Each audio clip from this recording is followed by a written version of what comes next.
Hey y'all, we're going to start up on our next lesson here, and for this you're going to need actually two sets of notes. It's in two parts, advantages and disadvantages of digital analog, parts 1 and 2. Once again, if you do not have those on paper, didn't get those for spring break, there should be a link up above with those two notes so you can download them, and of course you'll also need a writing utensil. So we're going to be looking at digital and analog, but we're going to be looking at advantages and disadvantages of each. When do we want to use digital things, but when do we want to use analog things? And what are the things we have to consider when trying to decide that? So first thing is dealing with something we call sampling.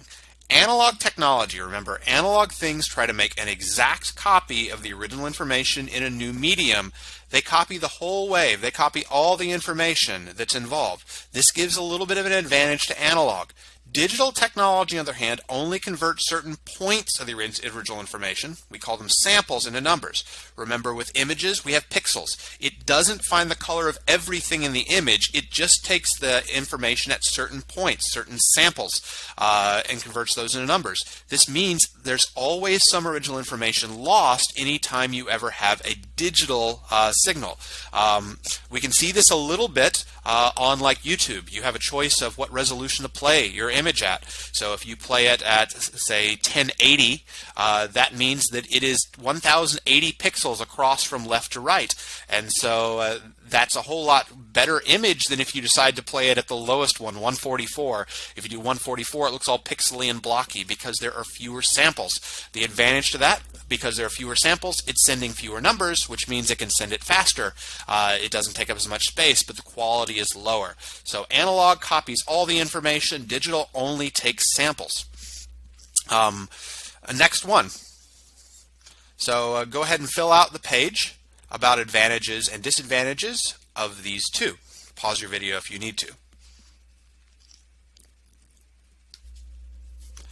Next one is noise. So anytime you ever copy information, whether digital or analog, from one form to another, there are always errors that show up. You can't make a perfect copy of anything. Analog tries to make it exact as possible, but there's always some errors that are going to show up, and noise is the term we use for these copying errors. Whenever we make a copy, there's always going to be this noise that's involved. So let's say this is the original signal that you send, a nice clean curve here, but because there's always errors that show up, the receiver actually might receive something that looks a little bit like this. They can still tell it's the same picture, but it's messed up a little bit. You know, it's not clean like it was before. And so this extra stuff that's added to it is what we call noise. So noise always lowers the quality of the original information. So in an analog signal, we try to copy all the information exactly here, but we can't do it 100%. There's always going to be some noise here.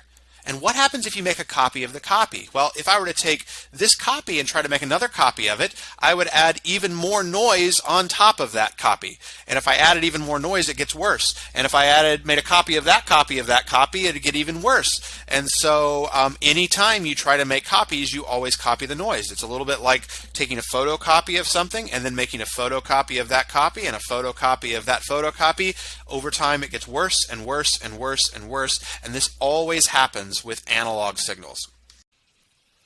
So let's look at an example of what happens if you take an analog copy and make an analog copy of an analog copy of an analog copy. So we're going to take a look at Talking Carl here. He's going to speak something, a second phone's going to record it, and then he's going to play it back and forth, and we're going to see what happens to the quality. This is Talking Carl. This is Talking Carl. He repeats everything you say. He repeats everything you say. And he's going to get in a fight.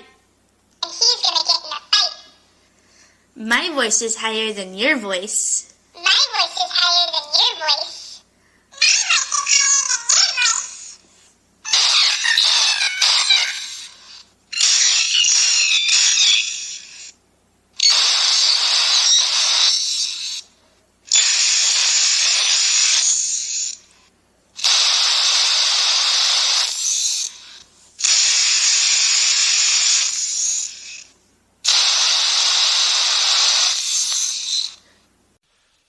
So as you can see, the quality gets worse and worse and worse until eventually it's completely incomprehensible. It's just static because that's what happens when you make analog copies of analog copies. The noise adds on and adds on and adds on until it's basically not something you can understand anymore. Digital signals have the same sort of problem, but they have a way to fix it. Digital signals do have noise. The quality does get worse, but when digital signals are received, they're always converted back into numbers, and numbers don't have noise. If you had 1 and Juan, you can still tell that it's 1. Just the fact my voice is messed up a little bit doesn't change the fact that it's still very obviously a 1.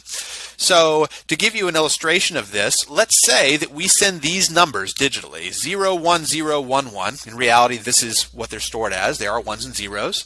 And that gets sent out as this type of signal. You can see that where it's a 0, it's low. Where it's a 1, the signal is high. And so if we send out this signal, you can tell that's a 0 or that's a 1 just by looking at whether it's high or low. But when we send it, we're going to add noise, some just random messed upness that's going to go on top of this signal. If we add this and this up, you would get something that looks a little bit like this.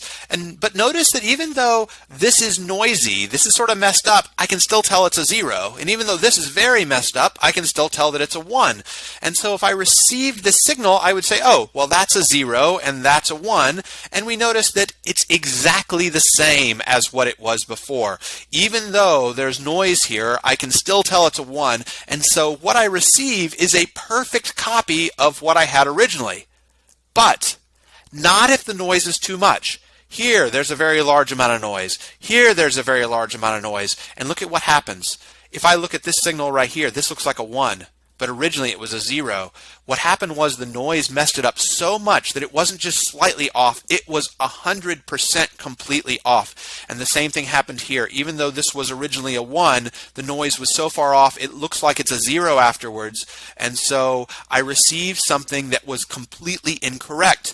And this is the problem with digital signals and noise. They're either perfect or they're completely wrong.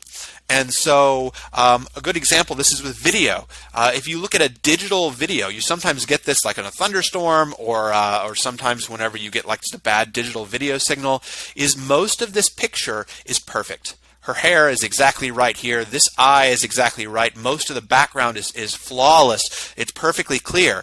But the parts that are wrong are not just a little bit wrong. They're completely wrong. She definitely does not have skin down here in her hair. There's definitely not a white blob of something that's sitting up that's in here. And so with digital, if there's a little bit of noise, it completely eliminates that noise. We don't have any left over. But if there's a lot of noise, what it gets wrong is not just a little bit wrong. It's 100% completely wrong. It's completely messed up. Analog, on the other hand, everything's messed up a little bit, but nothing's messed up completely. You can still see this fellow. This is a person. He's talking. Even though everything is messed up by some degree, there's no part that's like 100% completely wrong, where it's just a little bit messed up everywhere around the mouth or around the ear or around the hair. And so this is classic for what you see with analog noise versus digital noise. So we'd summarize, if there's only a small amount of noise, digital signals lose no information. Digital signals are far superior to analog. But if there's a large amount of noise, digital signals can be completely lost, where we get no useful information out of it whatsoever, versus analog where you might get some. So go ahead and summarize that on your notes as is shown on the screen. Pause it if you need to.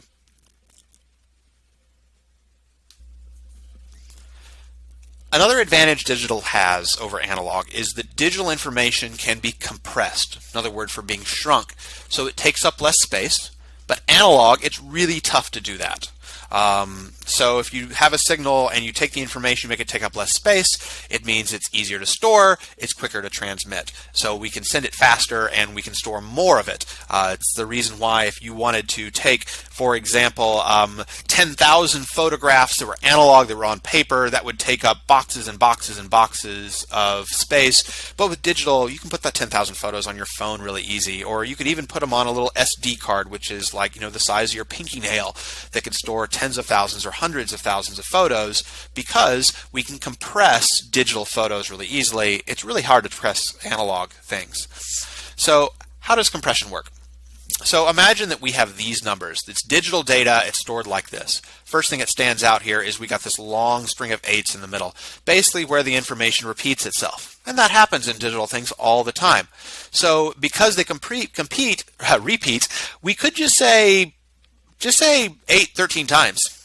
Just write it in the digital information. So instead of saying write the 8 13 times, we say, hey, just take that 8 and repeat it 13 more times. I've shrunk this. This set of numbers is much shorter than this set of numbers. And that saves us space. That's how compression works. So if we compress it perfectly, there are no changes, just like that last example. We said 8 13 times, it could uncompress it, and it would write the 8 13 times. We don't lose any information. That's called a lossless compression. No quality lost whatsoever in a lossless compression, but there's only a very small change in the size of the file. So we shrink it, but we don't shrink it by much. For a lot of music streaming services, you can pay extra money and get hi-fi sound. It's lossless sound. Tidal does this. You can do the same thing, I think, with Spotify.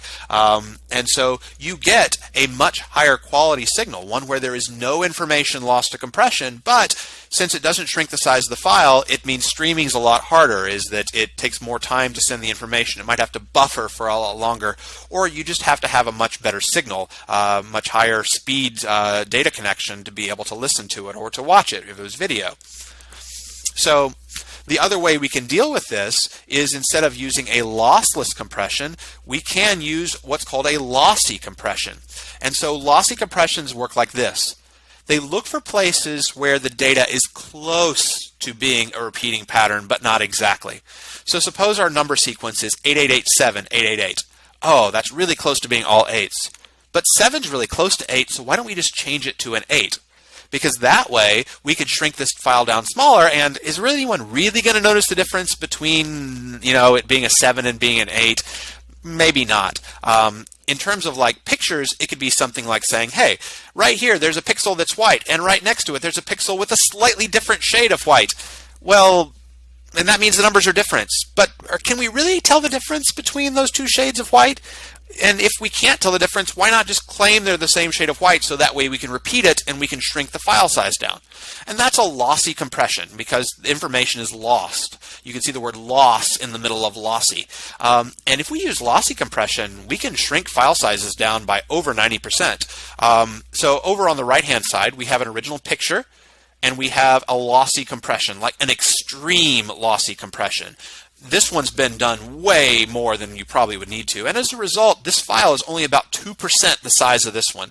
You could send 50 of these files or store 50 of these files in the space that it would take to store one of these. So it would send 50 times faster as well.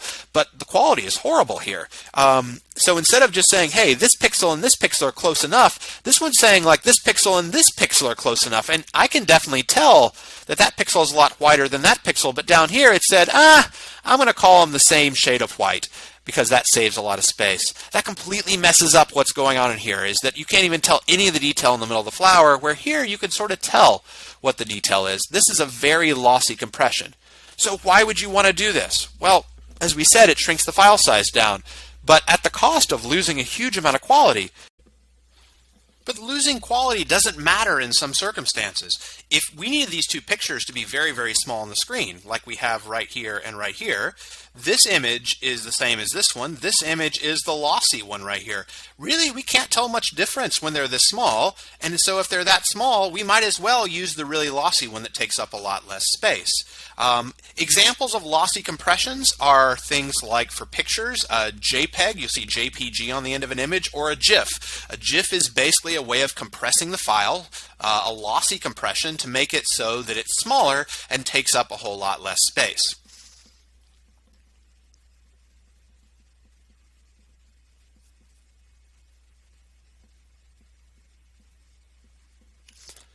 So what I'd like you to do is, on your paper, I want you to write out some of the advantages and disadvantages for digital and analog when we talk about compression. Go ahead and pause the video if you need to.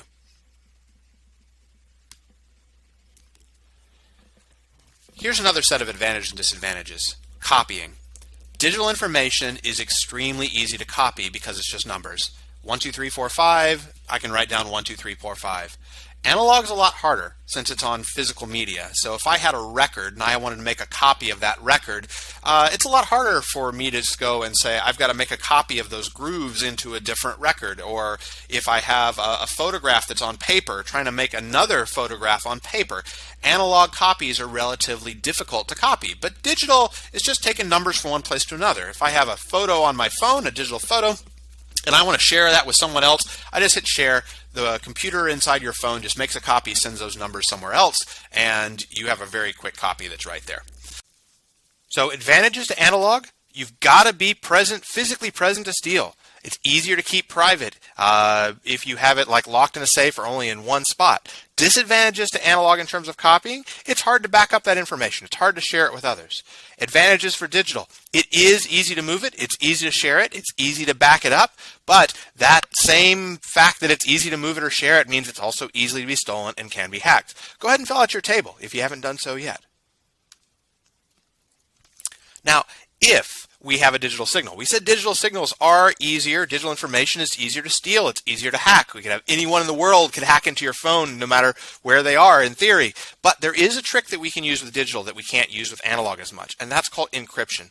So digital signals are numbers, and numbers you can put into codes. You can have mathematical formulas that code them, and if you know that mathematical formula, you can decode them. And so that type of coding is called encryption. It can make digital signals very private. It doesn't make it so they're any less easy to steal, but it makes it so that if someone steals them, they can't read the information. So if you had a picture that you didn't want people to steal, or let's say your financial information, you could encrypt it instead, and then if someone did steal it, they couldn't make any sense of it. It would be useless to them. Now, analog, on the other hand, it's very difficult to encrypt most analog signals. It can be done, but it's usually very time intensive. It's very difficult to do. And so normally with analog, if someone gets a copy, they can read that copy. Encryption doesn't work so well with digital signal or with analog signals. Another problem we run into with analog is that if you're trying to access something that's analog, like a record or like a VHS cassette, a machine has to actually physically touch the medium that the information is stored on. In most cases, to play a record, you have to put a needle into the record groove, and so as that needle goes around in the record groove, playing back the information, the music that's on that record, is that it damages the record. It sort of grinds out that groove. That groove is no longer the same as what it was originally, and so the quality has dropped off. Those of you who did still have VHS tapes when you were kids, remember that if you watch the same VHS tape, analog, over and over and over again, it got worse and worse quality. And that seems to be true for pretty much all types of analog things. Even analog things you wouldn't expect, like looking at photographs. The more times you take that photograph out, you expose it to UV light, the worse quality it gets. Now, on the other hand, digital things, if you look at a digital picture in your phone, it doesn't change the quality of that picture. You listen to digital music on your phone, you watch a YouTube video, it doesn't change the numbers. They're just reading numbers whenever you're looking at the digital information in some sense. And so just reading a number doesn't change the number. And so the quality tends to stay the same whenever you use digital things. So analog, the more times that you view it, the more times you listen to it, the more times you watch it, the less and less the quality is, the worse quality it gets. Digital, the quality stays the same. Now, while it is possible for computers to break down, to have problems, for hard drives to fail, because of the fact digital is easy to copy, it means we can make backups really easily, and then we replaced it with a copy that's exactly the same quality as what it was as an original digital copy. Keeping in mind that the sampling of digital things still means that the quality is not going to be quite as good as it was with analog at the beginning. It's just that digital doesn't degrade, doesn't lose quality over time, whereas analog does.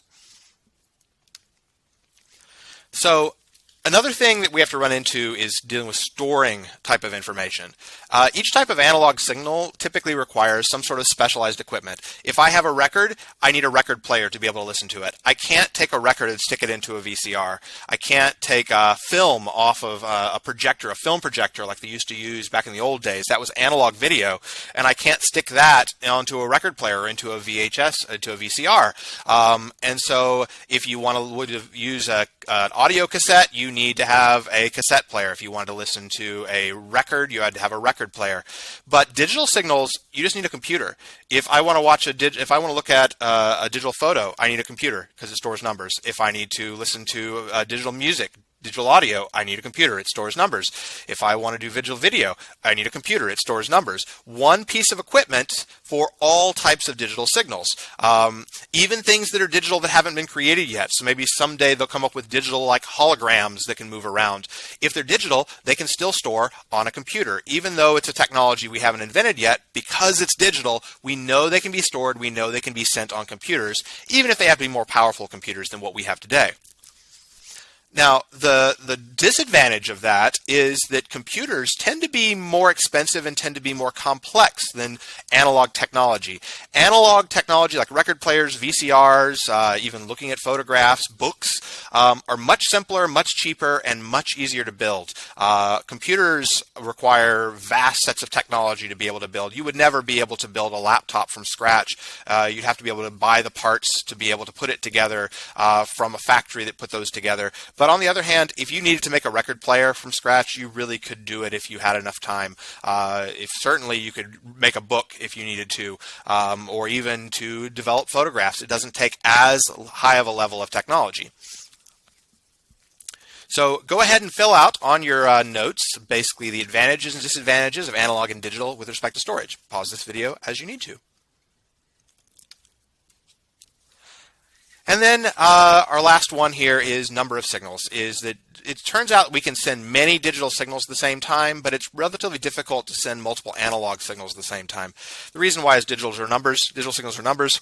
It really doesn't matter whether we send the numbers for one like video stream or we send the numbers for 5 video streams. Whatever your bandwidth is, as long as you have enough like bandwidth to be able to carry all those numbers, it doesn't matter if you send one signal or many signals. And this is the reason why that back in the day when it was analog, if you ask your parents or ask your grandparents when they were kids and they were talking about watching television, your grandparents might have had like 3 or 4 stations they could watch. Only 3 or 4 video streams so they could watch at a time. And then we got to satellite and cable TV where it could be a few hundred. But today on YouTube, there are like 5 billion videos on YouTube. And so you could have 5 billion people watching 5 billion different videos all at the same time. And that's not really necessarily a problem with digital. But analog, it can be much more difficult to send multiple signals all at the same time.